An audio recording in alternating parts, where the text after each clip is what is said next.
शब्द पाठ करायचा असतो. KING किंग मीन्स राजा. मग काय म्हणता तुम्ही? इंग्रजीला गरीब म्हणता, मराठीला श्रीमंत म्हणता. हा, मग इंग्रजी सगळ्या जगात चालते, मराठी महाराष्ट्रातच का? अरे इथंच उत्तर आहे. का? व्यापून असते तिला गरिबी म्हणतात,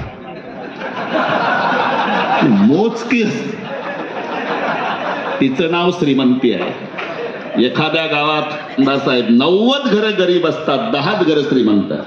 म्हणून सगळ्या जगात जा, गरिबीचं दर्शन कुठेही आहे तुम्हाला. विखे पाटील, कुठेही आहे, कोण्याही विमानतळावर उतरा, गरिबी दिसेल तुम्हाला, इंग्रजीत बोलणार दिसेल. पण श्रीमंतीचं दर्शन घ्यायला महाराष्ट्रातच यावं लागेल. आणि म्हणून ज्ञानराज शब्द तर सर्वांना माहिती आहे. ज्ञानराज शब्दाचा अर्थ काय आहे? राज राज येते म्हणजे शोभायमान.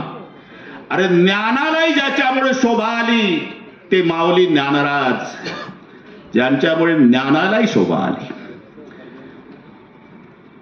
पुन्हा अहिल्यानगर, एका एका युगात एका एकाला पदवी मिळाली. हे आहे का? हबप कोणालाही मिळते लगेच.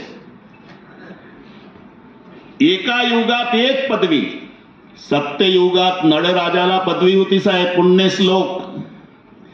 त्रेतायुगात राजा जनकाला पदवी होती, पुण्यश्लोक.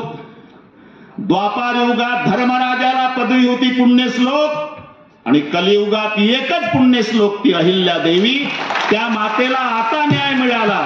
ज्या नगरात, ज्या जिल्ह्यात त्या माऊलीचा जन्म झाला, तिच्या नावानं हे नगर झालं. तुम्हाला आम्हाला ही स्वाभिमानाची गोष्ट आहे. आता जाता जाता